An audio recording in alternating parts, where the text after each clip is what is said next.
Welcome to the Sage Family Podcast, where we explore natural homeschooling, gentle parenting, simple living, and family adventure. I'm Rachel Rainbolt, the Sage Parenting Coach, coming to you from the Pacific Northwest, where I live wild and free in connection with my 3 wildlings and the Papa Bear and our fixer-upper on the beach. This is episode 38, and today I'm here with Rachelle Crawford talking about simple holidays. Rachelle is the author at Abundant Life with Less, and she is passionate about her family's transition from clutter and chaos to purpose and peace through owning less. In this conversation, we cover everything from traditions to Santa to gifts, so if simplifying the holidays is on your mind, you are going to love this episode.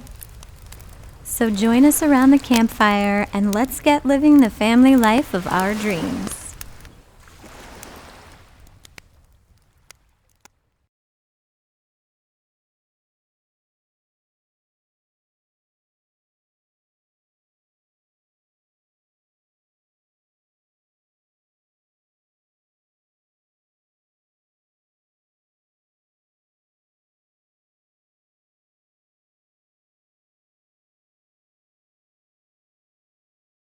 If you are enjoying the Sage Family Podcast, then please scroll down and click those stars in your podcast app or on iTunes. This is a quick and easy way to support the show using the currency of feedback. I am so honored to have a rating of 5 out of 5 stars on iTunes, and I am sending a special thank you to all 141 of you who made that happen. And if you click that write a review option and let others know what you love about the podcast, you're really helping other families to discover all of this valuable content. Like Mecca Khan or Mecha Chan, who writes, I love this show so much that I even refer it to my friends without kids. I think a lot of the topics and advice go hand in hand with just being a good person. Yes, the conversations talk about ways to be a more thoughtful parent, but the way you get there is to grow as a person yourself, which could be helpful for anyone. As a soon-to-be parent, I have been devouring every episode. Thank you, Mecca Chan. Again, sorry if I'm mispronouncing that, for taking the time to leave that thoughtful review. This adventure of the week was a hack school event at Flaming Geyser State Park. I scheduled this adventure for this time because this park is incredibly beautiful in the fall, and it did not disappoint. We had the most lovely day hiking through the trails and creeks and discovered that this park was actually the final destination for a ton of salmon who were splashing all around us, laying eggs in their final leap upstream. We have done numerous tours of salmon hatcheries and ladders, and we learned more from this day spent in connection with these creatures in the wild. There was even a stick dissection of a long dead specimen. Plus, I got to meet one of my Instagram friends in real life, and she was rad, and our kids had so much fun together. It's always nice to connect a virtual relationship with the real world. Plus, hugs. I'm just a big fan of hugging my people.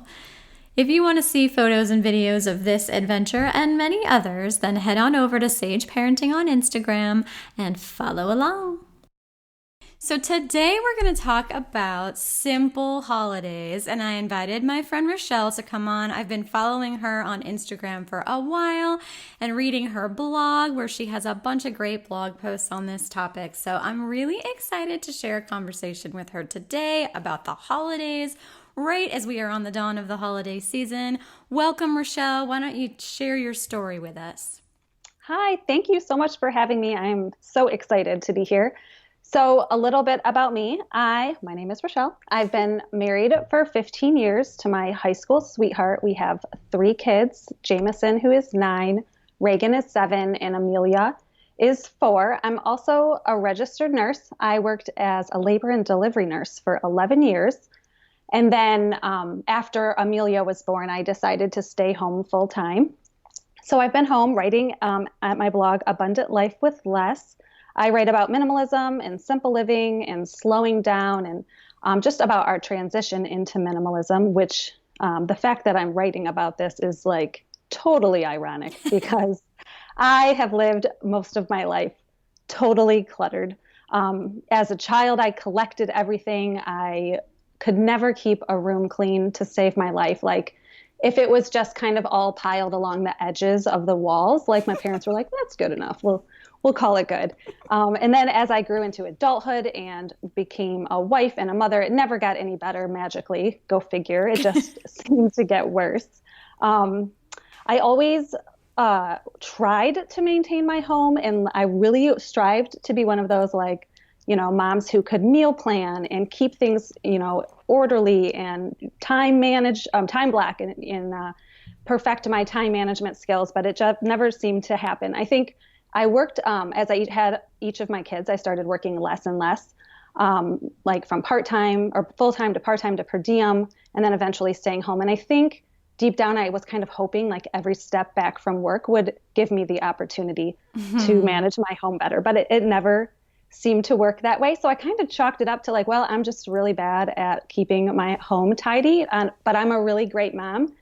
So we just kind of left the house. Like I could never really stand being home. So I just filled our schedule with busyness and errands and play dates and memberships to everything you could think of.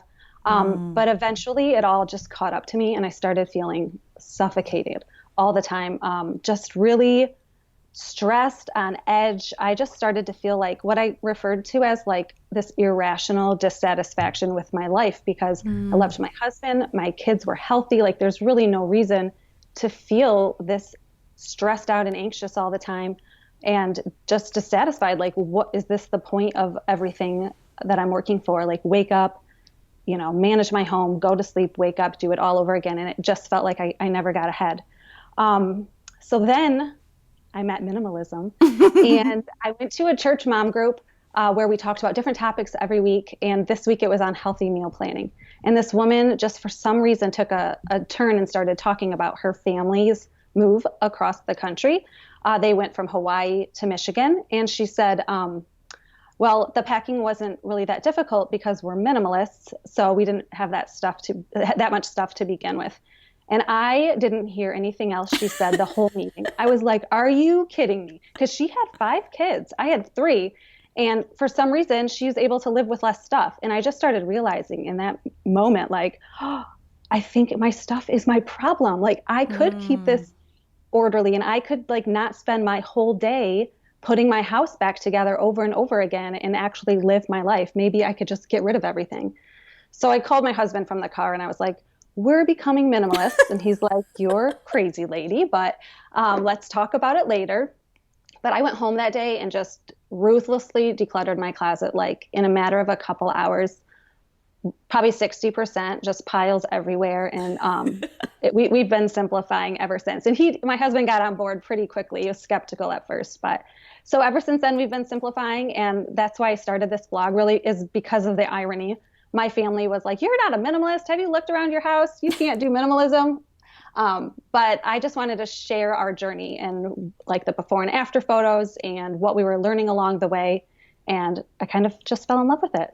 Oh, so that's my story.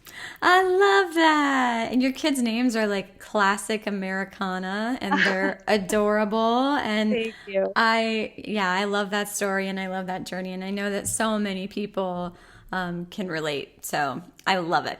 Okay. And we're talking about, all the conversations I have on this podcast, really one of those values, one of the spokes of the work that I do is simple living or minimalism. And And in your, intro, you talked a lot about decluttering the house, and we are definitely going to get specifically to that. But let's start with decorations, because, I don't know about you, but that's really the start of my holiday season.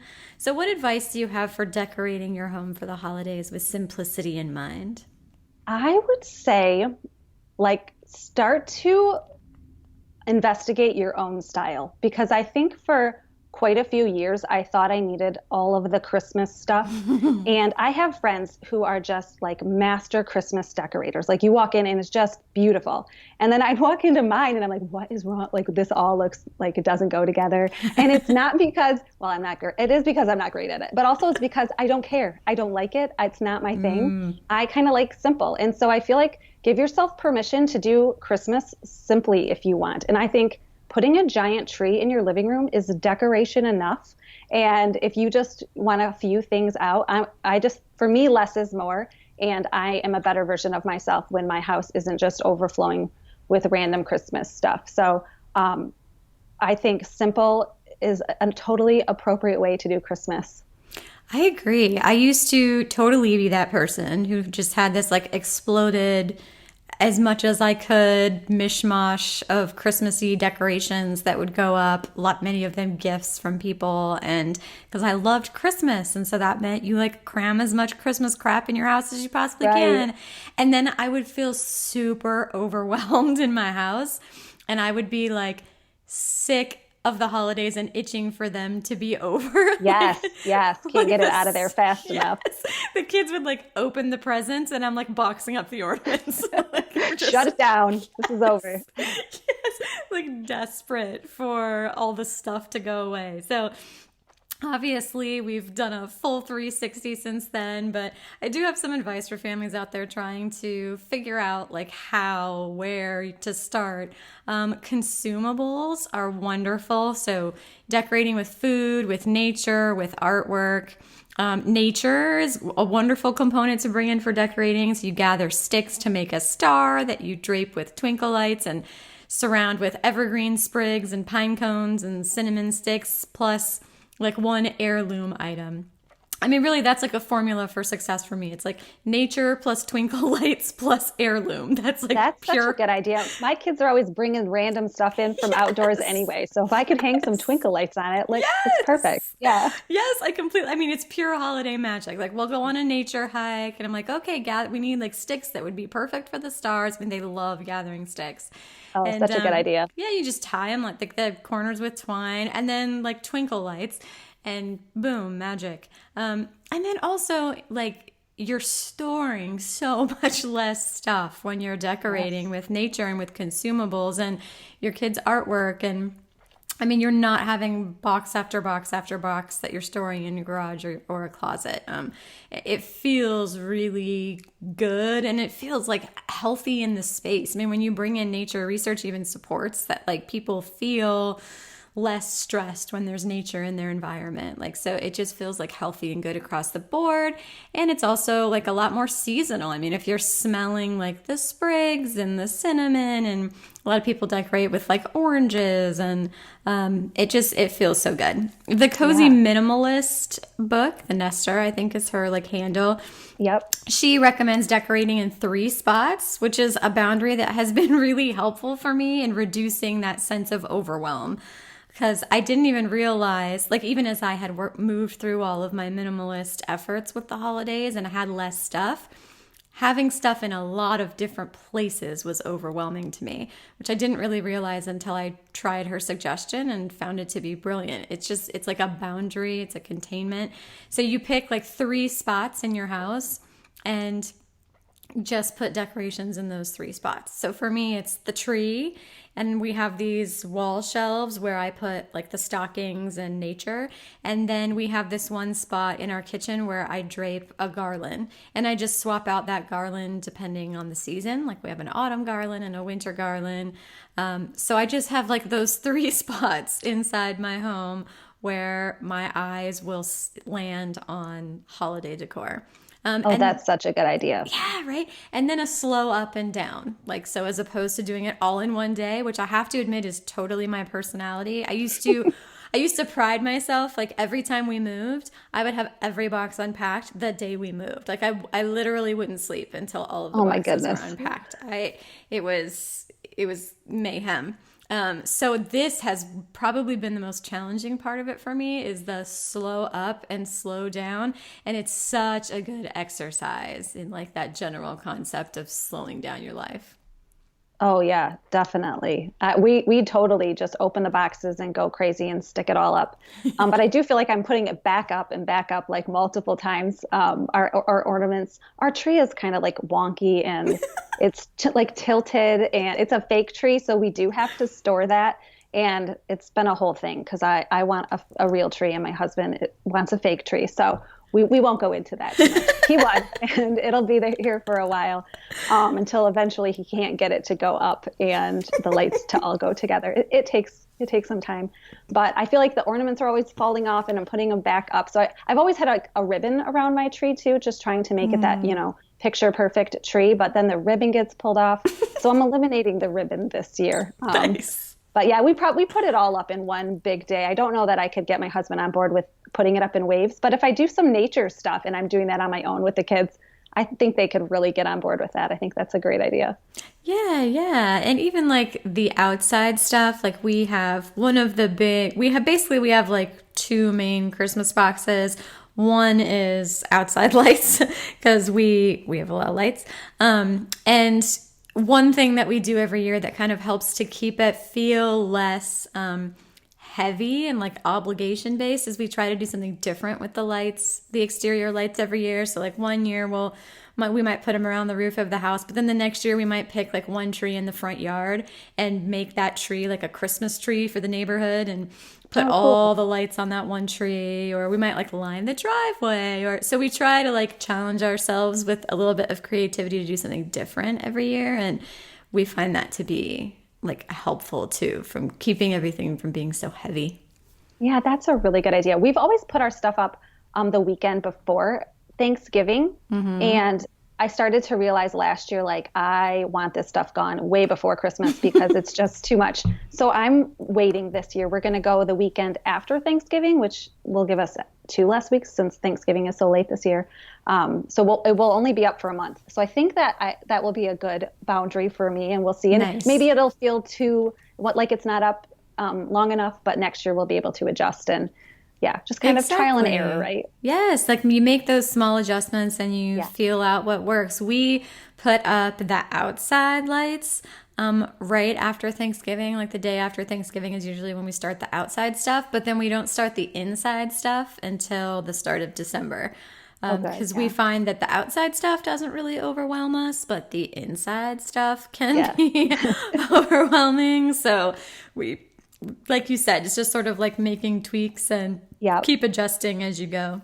Yep, absolutely. Okay, let's talk about traditions. Your traditions should center around your values. For us, that looks like nature, seasons, family, friends, and community, giving, a slow peace.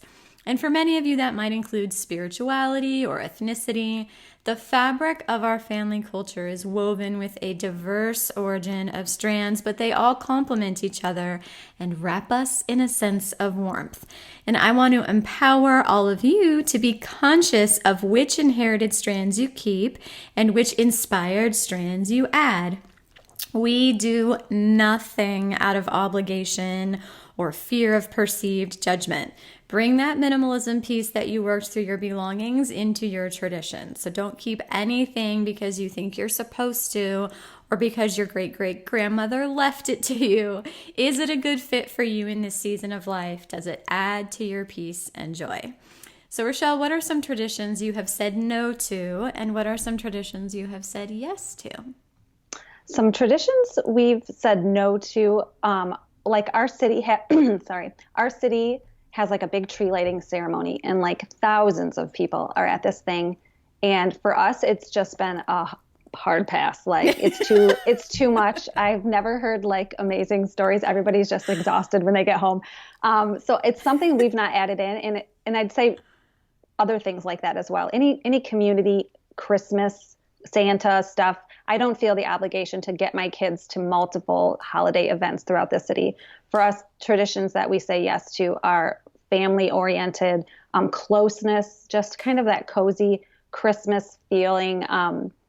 Another thing we have said no to is the like rigid traditions, in the sense, like I've always been the kind of person who, if a tradition is a tradition when you do it every year the exact same way with the exact same people at the exact same time.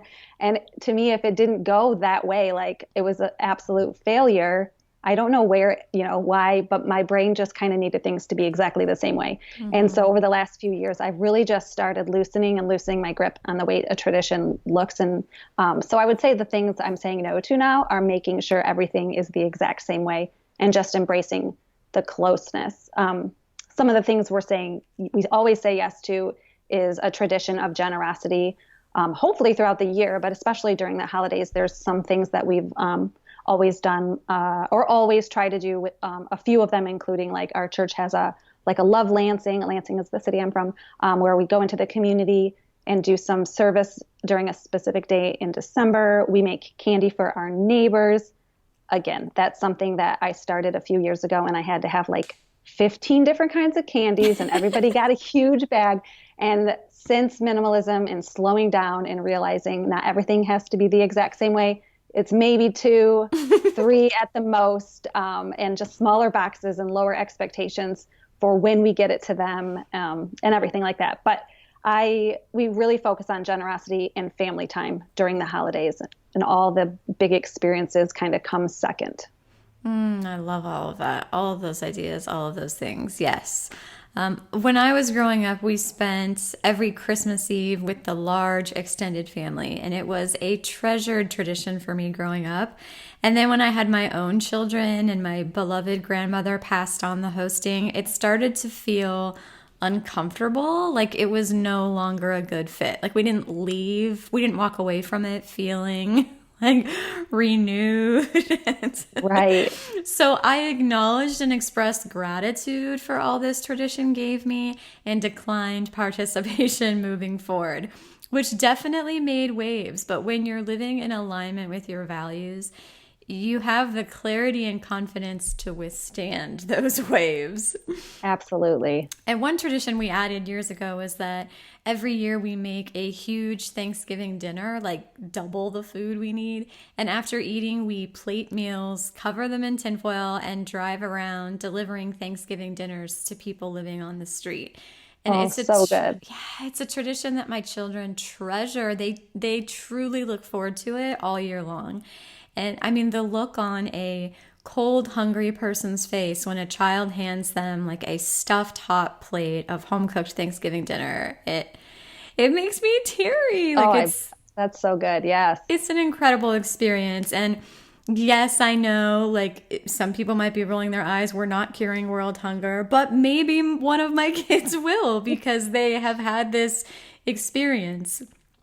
Let's see. Another tradition that a friend of mine invited me into that I absolutely love is an Advent spiral. So when I posted this on Instagram last year, everybody kind of went bananas with excitement over it. And I promised to elaborate on it in the future. And that day has finally come. So I'm excited to hear. Yeah.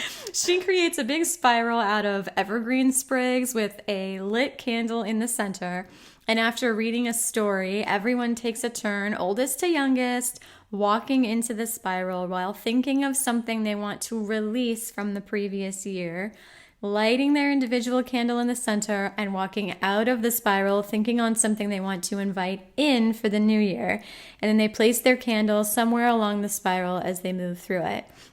And we all share food and drinks and desserts, potluck style, afterwards.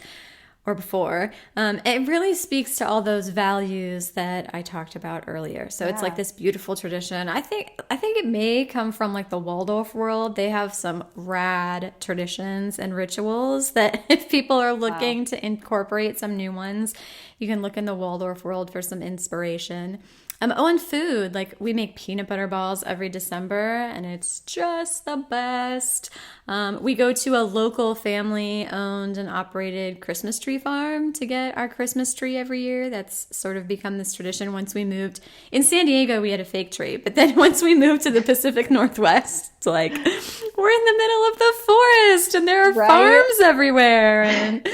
And so it just felt right. And we just have never looked back and don't regret it. Real Christmas trees. We love it. I know. Someday I'll get one. Come on, husband. I know.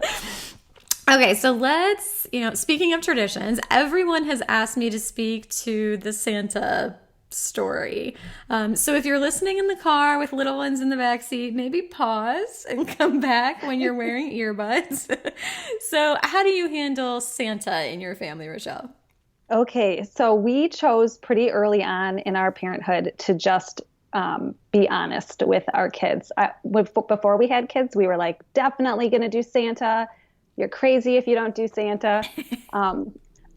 But within the first couple of years, it kind of became obvious to us that our kids needed they needed us to be honest about this. Yes. Now, they are on strict orders not to ruin it for anybody else. Like I will lay the smack down if they find out, not literally, but if I find out that they've ruined it for someone at school, because I know it's really important to people. And we have cousins who, do the whole Santa thing. So we treasure that for those people. But for us, it's, we talk about St. Nicholas and we talk about like the history of generosity that goes with the story of Santa Claus and how he became what he is today. And so we get to celebrate Santa. We still do Santa in that we leave cookies out, on Christmas Eve, and my brother will dress up as Santa Claus on Christmas morning at my parents' house. And my kids know it's pretend, and they still haven't figured out who is Santa on Christmas morning. I don't know. I don't have that many siblings, but I think this might be the year. But so we still we do the imagination and the fun side of it. I mean, same thing with the Tooth Fairy for us. It's like just, mom and dad do the work, but we can all just pretend and have fun. So that's our take on Santa Claus. I think it's personal preference and what's best for your family. As our kids have grown older, it's become really obvious to us that we made the right choice with our kids in just being open and honest with them. Oh, I love that iteration of how you still, and we do the exact same thing, about how you're still learning about the history and celebrating the spirit of this character without the lying components. Yeah. Because we don't lie to our children ever. That trust is sacred in our family culture, but we also enjoy imagination and that completely unscientific holiday magic. Exactly. So when they're young, we use qualifiers like the legend says, or many people believe, or I like to imagine, and we ask, what do you think? What do you believe? And we do not ever use the legend of Santa or creepy spy elves as a threat to manipulate their behavior. Right. And it's interesting because I'm going to get into a little bit of development here, but mythical figures are usually a child's first experience rationalizing their way through an inherited belief. And I want you to think about the parallel here for a minute. We tell our children that an all-powerful, all-knowing, old guy watches and judges from above and expect that they'll eventually discover evidence and develop rational arguments that lead them to the realization that their parents lied to them. And if you are stating things as facts to your trusting child that you know to not be true, that is technically lying. And I know that's going to ruffle some feathers, but it's valuable to understand from a developmental perspective, especially if your hope is for your children to maintain your beliefs. Just sort of seeing that parallel and being aware, of those dynamics at play. And I mean, our hope is for our children to be inspired by our beliefs and to find their own interpretations, their own sense of self, their own place in the universe that feels authentic for them. And as long as they're not hurting themselves, others, or the environment, we will wholeheartedly support them in that journey. Right. And the big question that I got too, how do we handle Santa with other children and families who approach it differently? You touched on this perfectly. The same way we handle differing religious beliefs. So being in connection with diverse cultures and ideas is a value add. So as long as someone's beliefs are not being used as justification to discriminate against or hurt others, and as the parent of a trans kid, I'm particularly attuned to that bit, we are respectful. And what that looks like is, again, using those qualifiers. For example, say a kid says to my child, if you're not good, Santa won't leave you presents. I might respond, you believe that Santa won't leave you presents if you aren't good. We believe something different, and that's okay. And if that kid asks, what do you believe? I might respond, we believe in giving gifts to all our loved ones on Christmas, even if they're having a hard time. So I'm not discrediting their experience. I'm simply speaking to our experience. Right. Yes. That's good. I mean, those conversations are tricky. They are. They really are. Because you don't want to encourage your children to lie and, on the behalf of other people. But also you have to respect, we feel like we want to respect the way other people are handling Christmas, especially something like Santa Claus, which is, in some homes super magical and very important. Yeah, and literal. And by talking about the real St. Nicholas, I feel like our kids just keeping quiet and not chiming in. And do you believe in Santa Claus? Well, yes, I believe in Santa Claus because in their mind, Saint Nicholas is real and the story of generosity, that type of thing. So where it kind of gives them permission to just keep quiet and keep their opinion to themselves and know that eventually, things will unfold the way they'll unfold for that other child. Yeah, and we kind of role model to our kids that approach of speaking to your experience, and you can do that without discrediting someone else's experience. Absolutely. Like, oh, that's what you believe. That's interesting. Fun, oh, I believe something different, and that's okay. Like, we can all believe different things. Right. Yeah. All right. Decluttering. We talked about decluttering traditions, but the dawn of the holiday season is actually the perfect time to declutter your home.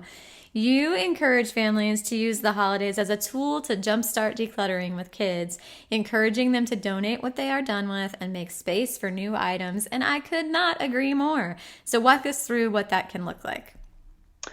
It can look like a number of different things. You can do a pre-Christmas declutter as well as after Christmas is a great time as kids are preoccupied with new toys and distracted by, the new things that they're playing with now is a good time for them to be like, I think I'm done with that. I'm ready to let that go. Before Christmas, there's a lot of opportunities in our community, and I'm sure as well as other people's, where you can donate to organizations that are using those really good condition toys for families in need to give to their own kids. So our church has done a drive through a local school that has a higher population of refugee families. And so we'll go through with our kids and know there are moms out there who can't buy their kids new presents this year. Let's go through and find what we can donate to this ministry. And then our church gives them to the school, and the school does what they will with them there to give them to the families. So there's a lot of, I think, opportunities if you're looking for them and paying attention in your community to get your kids to get rid of the stuff that they're done with. Another thing I've heard people do, if you do Santa in your home, is to say Santa's coming and let's fill a bag for Santa to take to other families in need. And so I know people that will fill bags on Christmas Eve and then take the bag and put it in the back of the car and donate it later so that that helps their kids get rid of stuff and give it to Santa to give to other kids. So if Santa's part of your family, that could be a really great opportunity. But we talk a lot about making space and keeping space. So with when it comes to boundaries for toys, especially. So our kids have each designated spaces for their toys, and they know if Christmas is coming, they're going to have to make room for stuff. That's kind of like their boundary where I do my best to not micromanage what stays in there and how many things they have. And it's not a numbers game, but it's really like just giving them the ability to, or the opportunity to just stay within their boundaries and get rid of what doesn't fit in that space and know that stuff is coming. So our kids will always go through right before. Sometimes I have to encourage them to do it a few times, but so that's the way we use decluttering, or use the holidays as a jumpstart for decluttering. Yeah. Birthdays are another time that we'll do that right before and after birthdays as well. Completely agree. Same here. That space boundary. Like we have one dress up bin. So if you're hoping to get a new addition to dress up for your birthday or for Christmas, you have to make the space for it. Same with like stuffed animals or cars, or my kids are getting a little bit older now, so like the toy issue is really shifting a lot. My kids are 14 and 11 and 7. He's almost 8. He turns 8 in December. So we are really moving out of the toy season of childhood, but still, that even translates to bigger kid stuff. Like each kid has one shelf for books in their room. It's like, well, if you're hoping to get these new books that you put on your list, then you've got to let go of the books that you're done with to create the space for them. So I love that mindset. It's really logical. It tracks for kids. They're excited to make space for new things. So capitalize on it. Yeah. And when you stick with those boundaries year round, when Easter and birthdays and any other random holidays that they come, or just coming home from grandma's with that stuff, they're not like blindsided, like, wait, what? I have to get rid of stuff? Like when it just becomes a part of your everyday life, it's easier. And it takes a little bit to get there. My son my oldest was 7 when we started this minimalism thing and started letting go of stuff. So it was a little bit trickier for him than say certainly my 1-year-old at the time and my 5-year-old, she got it. It was a little tricky for her, but yeah. So I think they've learned over the past few years and they know what to expect. So it's not as shocking as it was the first year. Yeah, completely agree. And the role modeling piece. Like I do the same thing. Like if I am hoping to get a couple of new additions to my minimalist wardrobe, like the kids see me going through and pulling the things out of my minimalist wardrobe that they will replace. So it's really like a whole family thing, like you said, so they're not like blindsided by it. Yeah. And then of course that giving piece that you talked about, like it feels really good to give. We use our Buy Nothing group a lot. So we're giving to our neighbors, like families, you know, will post in our Buy Nothing. And I swear, like I have mentioned our local Buy Nothing group several times, and people have brought to my attention that some Buy Nothing groups have some sticky dynamics with admins in the organization. And I know absolutely nothing about that. I just know that I am a member of my local Buy Nothing face group, and I post a picture of things that we're done with, and families come with their kids, and my kids give these kids these items, and like sometimes that family will even post a picture later of their kids just having so much fun playing with it, and my kids see that. And so it's been like a really positive thing for us. We're not just throwing stuff away or you know, contributing to the landfill. Like we're giving these things a second life. And then on the flip side too, like if my kids have something that they are hoping, something that they're looking for, something that they want, we can ask in that group first and see if anybody has anyone laying around that they're done with. It just feels so like environmentally conscious and financially conscious, and it just really feels foolish to not tap into this like community resource in addition to like meeting neighbors. So that's been a big part. It's been helpful with our decluttering that you're not just, the toys just not disappearing. It's like, oh, let's pass it on to another family who is really excited about this. Yeah. Yeah. And our kids, as they get rid of stuff, I can only think of a couple of times where our kids are like, do we still have this? Did we get rid of this? Mom, did you get rid of this? And in those instances, I'm able to be like, no, remember we gave this toy to this ministry, or we gave this toy to that friend, or your friend so-and-so's little brother's using that, or something like that, where it just kind of reminds them like, oh, it's in a good place. It's not here, but it's somewhere being used. Because I think that helps. It helps me get rid of stuff when I know that what I'm giving away is going to good use. It helps me let go of a lot more than I would if I was just throwing it away or it was going nowhere. Yeah, completely agree. And speaking of presents, let's talk gift giving. What kinds of gifts, if any, do you give your children? Okay, we have really shifted away from just toys upon toys and have worked to do experiences as much as we can for each holiday and birthday. This year we're actually since I know they won't listen to this, we're taking our kids, they're getting a Disney trip a couple weeks after Christmas. So that is our big gift this year. So they will be getting practically no actual presents because that is enough money. Yes. I did find, and I do thrift and go to mom sales and garage sales, and I found something my daughter would absolutely love. I think it's just a Melissa and Doug barn, but I found it for $10 used. So she'll get that, and I will probably be looking the same thing, thrifting, maybe just something that they can open on Christmas morning. But how old are your kids right now? 9, 7, and 4. Okay. Yeah, so they're still in the toys. My older son is getting a little bit out of toys, and but we've shifted even at the younger ages away from toys and like plastic stuff. Like before I would say, if someone asked me what do your kids want for Christmas, I would say something like, oh, Jameson loves Star Wars, so anything Star Wars, and Reagan, she loves craft supplies, so any craft supply is totally fine. And now I'm kind of like we've gotten away from that, because when you just keep adding Star Wars toy upon Star Wars toy. They can't play with it really. It just gets lost in the diluted. Big giant. Yeah, exactly. So if there's a specific thing I know he would use, I just really am trying to be intentional with the gifts we give, and have shifted more towards experiences and hobby related gifts, sports equipment, and my daughter's still with the craft supplies. But if we're at a pipe cleaner maximum capacity in our house. I'll say no pipe cleaners, but she might like and trying to pick some of the things like we are running low on paints. So I'll sell some family paints and stuff like that. So I started just not, and we have a no stuffed animal rule, and all the grandparents know, because our kids become very permanently and emotionally attached to their stuffed animals. Yes. And so until we lose one or they're ready to get rid of some, my older son is not so into that, but the girls still are. So, I did create a little freebie, what's it called? Like a coupon, a holiday gift giving coupon template on my blog that I've used and my family has used, and I've given them to even my sisters for Christmas, where I'll print them out and just write the experience on there. So like with my sisters, we used to give each other homemade gifts. We did, and that was really comical, and it was a total disaster.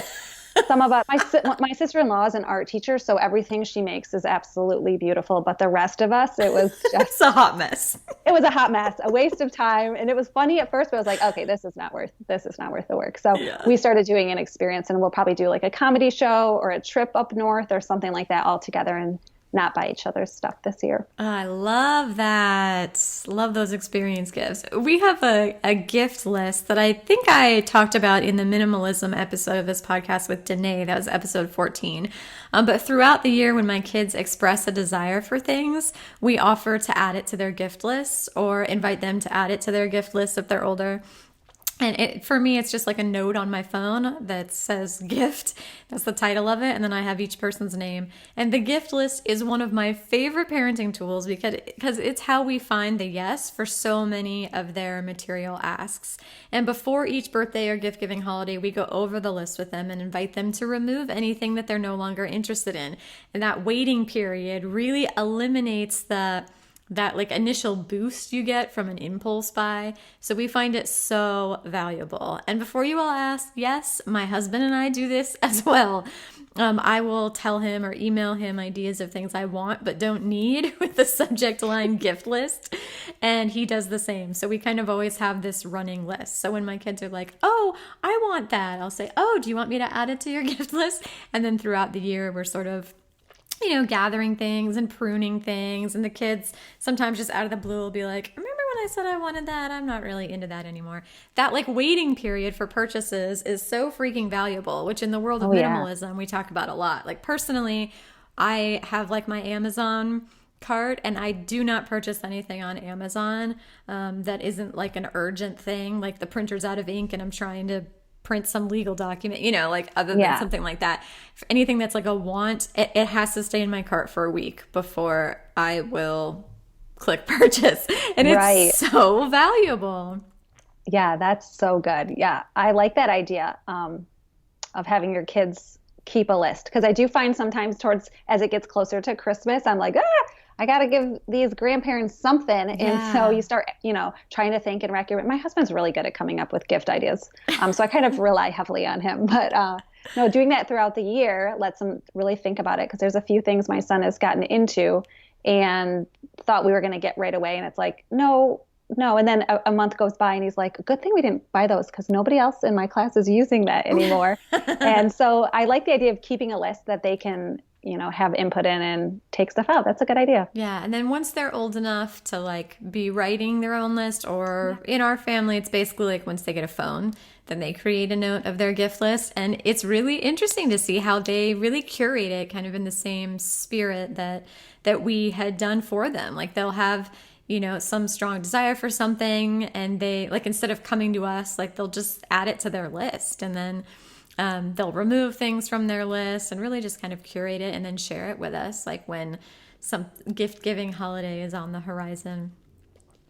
Yeah, that's a good idea. And not everything on that list is a material object or toy. We are huge fans of gifting experiences. That is our number one go-to, most preferred gift to both give and to receive. And Rachelle, you use the term companion gifts to refer to small objects that you can actually unwrap that complement the experience. For example, goggles to go along with water park tickets. And I just love that concept. Yeah, it was, I think, really helpful in getting our parents on board with giving fewer material items and more experiences. Because a lot of times, I hear people say, well, I just really want them to open something, or that won't feel like enough if I just tell them, and then they don't get to do it for another, couple of months. But this way, like my daughter received horseback riding lessons from my mom, and she just gave her a little plastic horse, and I put the video of it on my Facebook page, but she just screamed. She was so excited. Aww. So I feel like she got to see something, and honestly, I don't even think she needed that little plastic horse, but my mom was able to feel like she gave her something that represented the gift. And so I think it helps grandparents and extended family get on board with giving, fewer items. Yeah, and it does help the kids too, like especially when they're younger. It's a really hard, that's kind of a big expanse for them to developmentally conceptualize, like a long delay in time. Right. So like somebody can say, I'm giving you a horseback riding lessons, but if they start in 40 days, that can be really hard. And some small object because kids are so sensory, like that they can look at and hold and move, like that can really be the thing that bridges that gap for them. Every time they look at that little object, it reminds them of what's coming and something that tangible. And it reminds them to ask me, how many more days until horseback riding lessons? Yes. But yes, true. I agree. It is helpful. Very true, very true. Now, in terms of actual gift ideas, I do have a materials list in the Sage homeschooling book that includes many of our favorite things that we've had throughout the years. It's also okay for gifts to be secondhand, like we've mentioned. We clean out all our materials shelves before the holidays to make space for the new materials and donate them or pass them on to other people. There are some beautiful Instagram accounts sharing pictures of wooden blocks and handcrafted gnomes that I love as much as the next person. And yes, toys that hold the play value on the back end, like blocks and crayons, where they're not as excited upon first opening, but offer steady and flexible play opportunities for years to come, are the best investments. But it's also okay to get your kid that one noisy plastic set with the characters they're presently obsessed with. A toy or a gift can still have value even if it's only in your life for a season. When you're done with it, you pass it on to the next kid who's currently obsessed with that theme. And there's one other thing I wanted to speak to on the subject of gifts among siblings, and that is the reminder that fairness is not sameness. So in our family, we set a budget for each person and we purchase within that budget. And if the thing you want more than anything else costs the entirety of that budget, you might have one gift, while your sibling who wanted numerous smaller items has, 10 gifts to open. I just like to remind my kids of this just once during the Christmas season to prevent any triggering around equality. Yeah. No, I think that's helpful too as they get older. To really just understand like the value of $1 and that this isn't about getting a number of things. Our son is right now just trying to decide what he wants, and some of the items are much more expensive. Mm-hmm. And so thinking through, is this something I really want to spend money on? How will I use this? Would I rather have a couple smaller things? And so I think that when they know that and having a conversation around that is so helpful just for the long run when it comes to their relationship with money. Absolutely. And now that my kids are older, they like collaborate and amongst each other. It's like, good. Okay, what's the budget like per person? Okay, are there any like big things that we want to pool our budget that we can, is there a new game system that we would all want? Like, yeah, it's really cute to see like them like working together and thinking outside the box too about like, is there something we want to bring into like our home environment or to build and put on our property, that these funds would cover the cost of materials. Like they're really kind of including your kids as they get older in developmentally appropriate ways with that whole like financial piece to it is really empowering and has shown to, at least in our family, like unlock a lot more like creativity and collaboration among them, which is nice, even in terms of experiences. Like, okay, so what would it cost for all of us to go to X place? Like if this is how much we're spending per person, what would the ticket cost be per person? And they kind of look into all that stuff, which I think is great. Absolutely. That's awesome.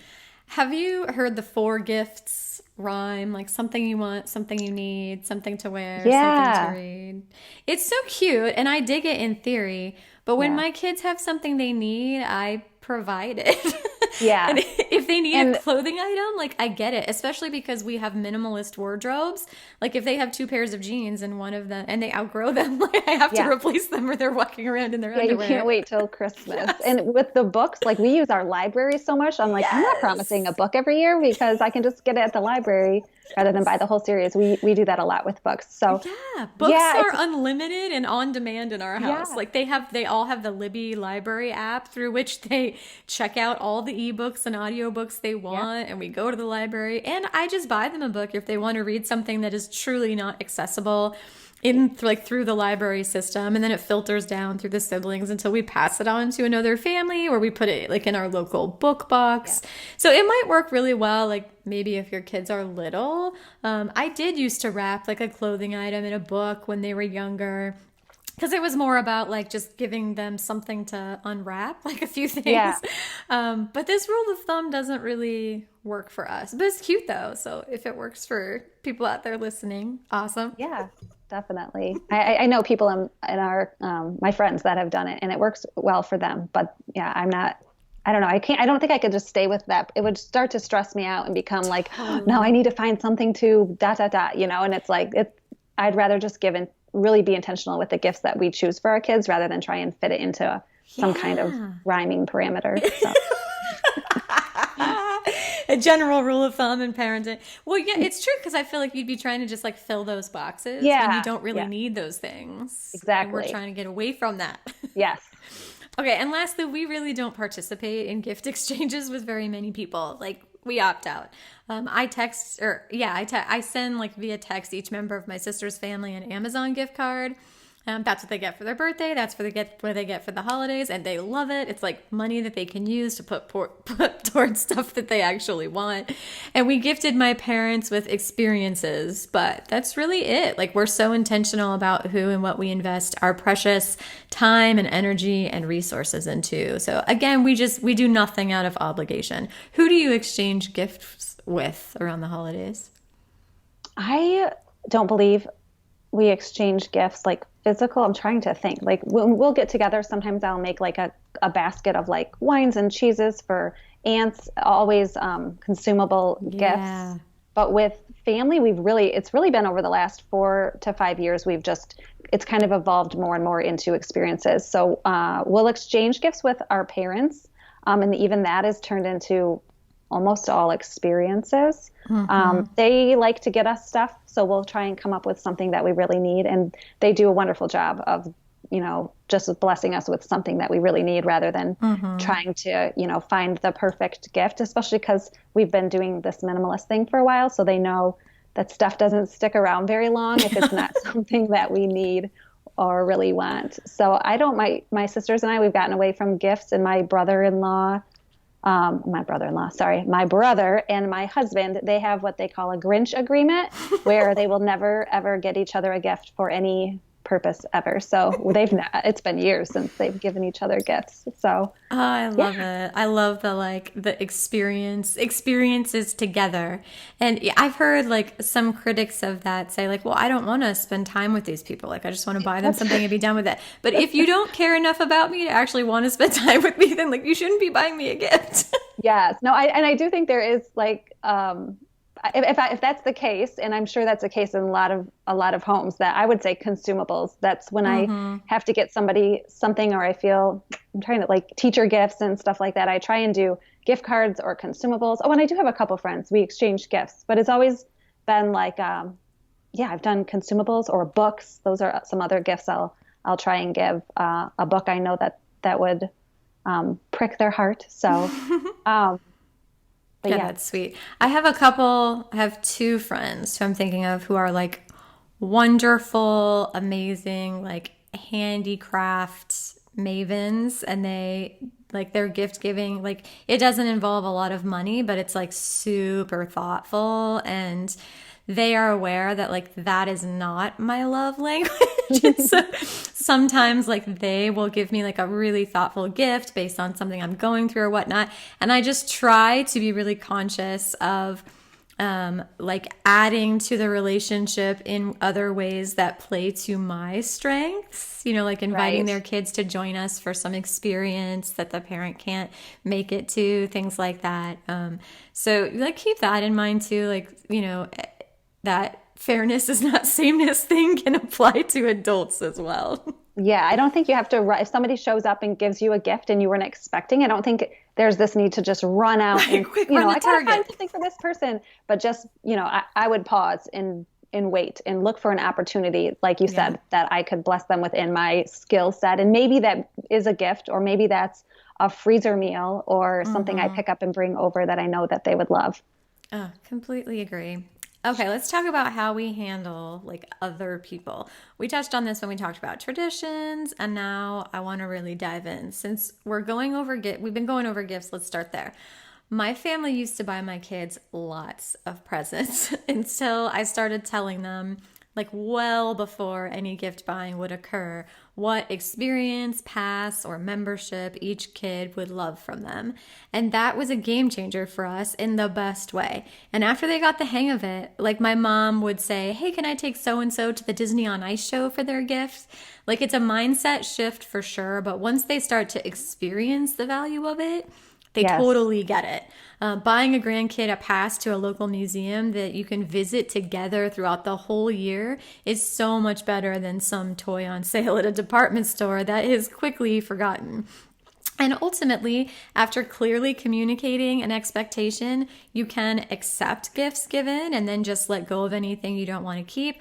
Or you can set a firm boundary and expectation for what will happen to gifts that are given against your wishes. And I have like a quote here. Larissa from In the Sage Parenting Tribe on Facebook, she wrote, we just were very honest with our extended family this year. We created an email that said our family was very grateful to have all of our needs met. And so this year, our kids had decided to donate all of the gifts we receive. We have several local programs that give to families that don't have even their most basic needs met. We also invited family to do the same in our honor, and we want to hear about it and celebrate their gifting with them. So now they know that if they do decide to go against our wishes, we are giving away all that we get. And my husband and I save all year to take our kids on a Christmas trip. So no gifts from us either. Our kids are 6 and 4 and have a few toys and things that they enjoy, and we always get them what they need when they need it. So far, we've had positive responses from friends and family. My mom found a mother's home that needed diapers and toiletries, and she spent what she would have on us to donate to the shelter, which I love. It's just such a beautiful example of how you can kind of hold your boundaries with love. You clearly communicate your expectations so that people know what it is they're expected to do and also what will happen if they violate that boundary. And it's not like a threat or of disconnection or punishment. It's just, we've decided that any gifts that you bring into our house, we are going to turn around and donate to X charity, and you can learn about the charity here. Yeah. So what boundaries do you hold with other people around the holidays? Well, I would say I don't know if you can call this a boundary, but we've taken a grace, slow approach to this because it's more about, I feel like, starting with us. It starts with us. It starts, like you said, well before Christmas. Mm-hmm. I feel like getting grandparents on board with Christmas is like the white whale of minimalism with families, because that story is perfect and amazing and I love it, but it's not a reality for everybody. If it was, that it would change it. It would change everything. So I feel like a lot of parents, there's a lot of resistance when you start to say that you're a minimalist. We went minimalist in January. So we had a full year of getting rid of stuff, of talking about our new lifestyle. And at first it was with our parents well, we're not doing anything different. This is you, And then slowly as we kept going, they knew that we were in this for the long haul. This wasn't just a fad I picked up in November. So if you're starting now, I would say lower your expectations and just come with a big giant cup of grace to Christmas. But as they saw us, diving into this. And as they saw that our kids were not traumatized, but actually thriving, they were willing to get on board. And then, like you said, they need to see, once they see that this is actually, like our kids actually enjoy this, that our kids would prefer a quality time experience with them or a fun, event or money towards a family vacation over just accumulating stuff. I think it's reinforced it for both our parents, and they do a wonderful job now. They still every now and then come home with something random. But, again, it's grace. It's going back through our home and looking through, okay, is there something we can get rid of so we can keep this? If we do get items that weren't really on the wish list, or they just don't really align with our values, or our kids just flat out aren't playing with them, I'll wait, a week or two after Christmas and then go to them and say, this isn't really getting used very much, and I don't think we're going to keep it. Do you want to keep it at your house? Do you want to return it yourself? That type of thing, just offering it back to them is one thing that we've done. But yeah, I think starting early, starting with yourself, lowering your expectations are important. And then knowing once it's in your care, like you kind of get to do what you want with it. We do try and wait. Like if we're going to get rid of something, we're not just going to be like, thank you, out the door the next day. Because I have fewer items, I'm able to put kind of a mental time limit on how long I'm going to let this random thing that I didn't really want stay in my house. And then over the next few months, we'll just let it go then, so that they don't feel like we're ungrateful, because expressing gratitude is, I think, the most important part about this whole giving and receiving thing. But also you have to enforce your own boundaries, and you don't have to keep everything forever just because they gave it to you. So it's finding balance. Yeah. Does that make sense? Yeah, absolutely. I think it really depends. It's like relationship by relationship call. For sure. Like there are a lot of relationships in which like a firm boundary and clear expectations are essential. Yes, absolutely. And there are other boundaries where like not so much, So it really depends on like what you're feeling in that relationship and what it calls for. I agree. I think the bigger issue parents come up against around the holidays is that piece of like how to navigate sticky relationships with extended family members. Like that's like the number one thing that brings people to therapy after at the end of the holiday season, right? For sure. And I talked a lot about this in the judgment episode of this podcast with Tracy Gillette, which is episode 18. So if you want to hear more about that, definitely go and listen. But it really comes back to clearly communicating and holding your boundaries. Ultimately, if someone is not adding to your peace and joy, then don't spend time with them. If you are not in your current stage of development capable of being your best self in connection with them, then don't be.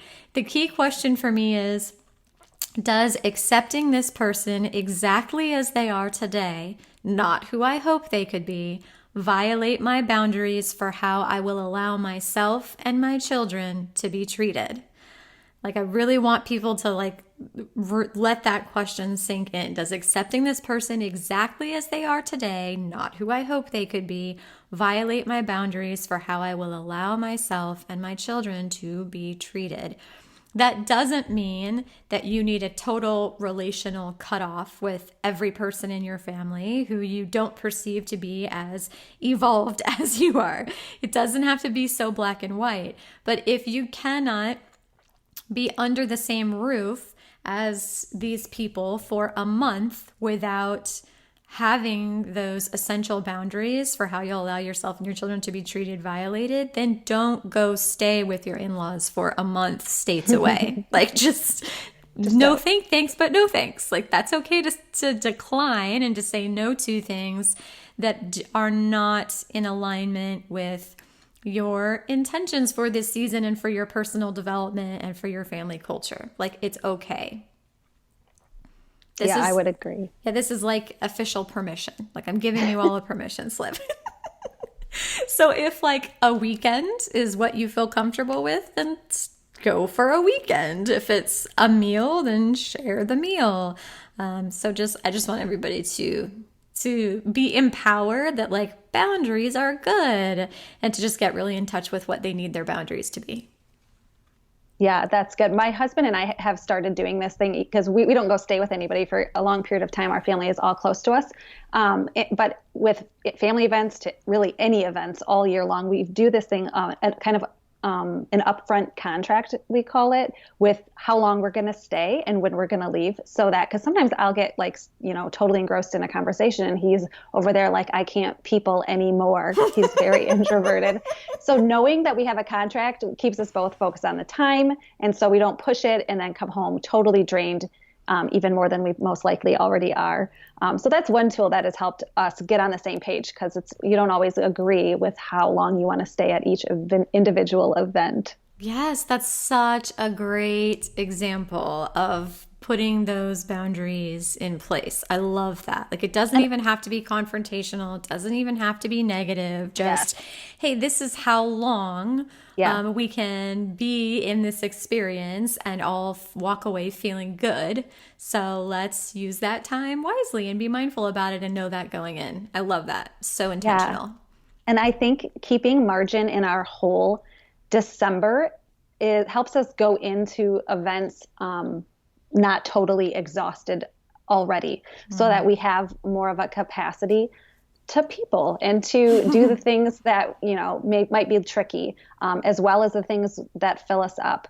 But when we overbook all of December, it's you don't have the capacity that you might have a different time of year. Yes.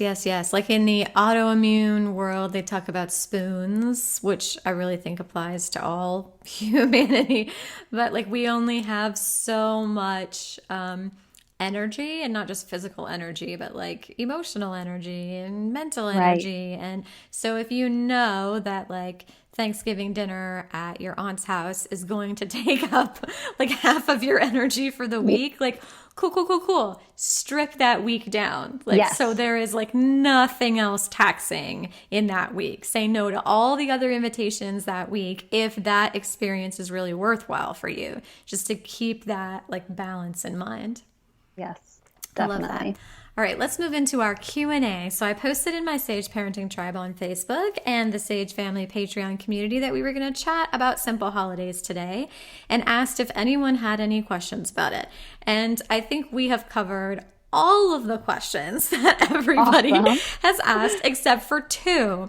So the first one from Holly, she wants to know if we put large, medium, or small marshmallows in our hot cocoa, because her family keeps buying large like monsters. Holly, the correct answer is whipped cream. You put whipped cream in the hot chocolate. Rachelle, what say you? Small marshmallows. Definitely small marshmallows. Okay, there you go, Holly. There's the answer.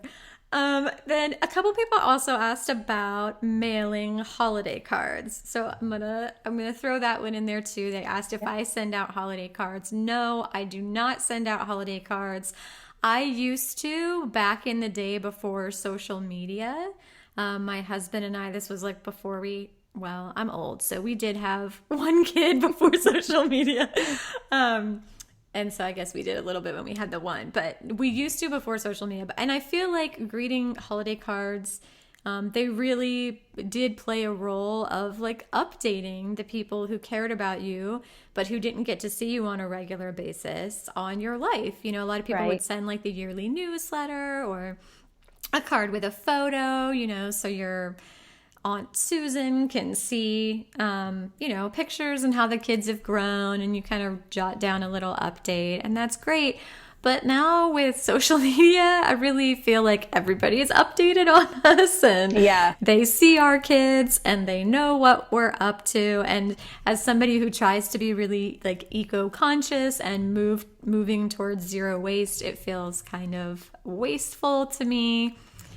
We do get a few. We maybe get like 3 each year, and I usually kind of give it to the kid who is most connected with the kids in that family, and they'll kind of like play with the card or cut it up or put it on their shelf like for the holiday season, and then they toss it at the end of the holidays. How about you? Yeah, we don't do them either. We get a handful of them, and I have like this little clip thing. I forgot about that when we talked about decorations, but I stick it just on a shelf and save them there through December, and then again December 26th when the decorations come down. So do the Christmas cards. They go in the trash. Yeah. But I don't mind getting them, but it's definitely, I don't see any time in the near future that I will be doing Christmas cards. It just, for me, it feels like one more thing to do, especially, you're right, with social media. A lot of times I'll feel like I'm just going to put the picture on here that I just posted on Facebook. So no, I don't do them. Some people, and I do have an aunt, she sends the best Christmas letter. It's like 2 pages, and it's an update on everyone in her family. I think that's the only real letter I get. And I love getting it. I can just count on it every year. But yeah, other than that, it's just a handful I get each year. Yeah, I think like if I got a bunch, then you could that would fall in the like consumable decoration category, where you could use those. And in like before social media, I used to get a bunch, and we would use them in decorating, and it was kind of nice like to look at them and see them and be reminded of all those people, almost like they're kind of gathering with us even though they can't be there. But it just, in today's like world, we're so much more connected than we used to be. And so I feel like that was kind of a tradition of a bygone era, in not like, there is some nostalgia around it, but not in like the good old days kind of way, more in like hey, things have evolved. And it's nice that I can actually, like, I actually chat with these people on a regular basis now, with like texting and social media and Marco Polo. And so, no, we don't do greeting cards anymore. All right, let's move into our deep dive. So the show notes can be found at sageparenting.com/podcast38, where you can also subscribe and get future show notes sent right to your inbox. Rachelle, what are your favorite resources for people to dive deeper into this topic? And make sure you start with your own, because you have some really great articles on this topic. Oh, thanks. I do. I have a list. It's a not so minimalist list of minimalist gift ideas, 100 minimalist gift ideas. And they vary from tangible gifts for grandparents that are educational, that our kids have enjoyed, and to tons and tons of experience ideas. That's on there. And I have another one, 20 experience gift ideas for grandparents to give. Then that one goes with the companion gift idea. So it lists 20 experience gifts with some suggestions for small tangible gifts to go along with that. And I have a recent one about how to get extended family to give fewer gifts this year. So that was a fun one and a tricky one to write, but just, want to be respectful. But like I said before, our parents have done a great job of jumping on board. So we're super thankful for that, and just talks about how we went about that. And so one book that I listened to on from the library app is called Scroogenomics. Have you heard of Scroogenomics? I have heard of it, but I have not read it. Tell us about it. It is, okay, I could never even reiterate all of the numbers and facts. It's written by an economist. So it talks just about the numbers and the, I'm going to do a really bad job, like I said, but behind gift giving and how much is wasted on gift giving. And mainly in the end, and I won't give away all of it, but just so much money goes towards each year gifts that are just not wanted, and the types of gifts people actually want, and who's really bad at giving gifts, and how we might get past that. So it was just really eye-opening to see the numbers behind where all of this money is going every year, and how marketers are getting us to buy all of this stuff that we don't really need. So that would be so interesting and depressing to read. It kind of, I know. And it's hard to tell people, like, listen to this book. They're like, I don't want to read that book, but really, it was fascinating. I really did enjoy it a lot. So, I think that's it. I can't think of, if I think of another one, I'll chime in again. No, those are really good resources. And normally I have my own resources to add to dive deeper, and I do not this episode. So I will link to some of the other podcast episodes that I mentioned. Oh, and you were on Danae's podcast on Simple Families, right? Yes. Just a couple weeks ago, Danae of Simple Families hosted me and Erica Lane of the Life on Purpose movement, and Zoe Kim of Raising Simple. So that was a ton of fun. We just did a little chat around the similar topics, and you can hear how everybody else handles these same things, from decorations to, I think we talked about Santa Claus and gift giving, stuff like that. Awesome. Rachelle, thank you so much for coming on the podcast and talking about this. I really appreciate how you just jumped on the train real quick like too. I reached out to you and was like, hey, come on like tomorrow. You were like, yes, I'll do it. So I could talk like simplifying life forever. Really, it's a problem. me too. That's why I had to make a podcast so I could talk about it with all these rad people who are really embracing it. So I love it. This is really, the podcast is for me. For sure.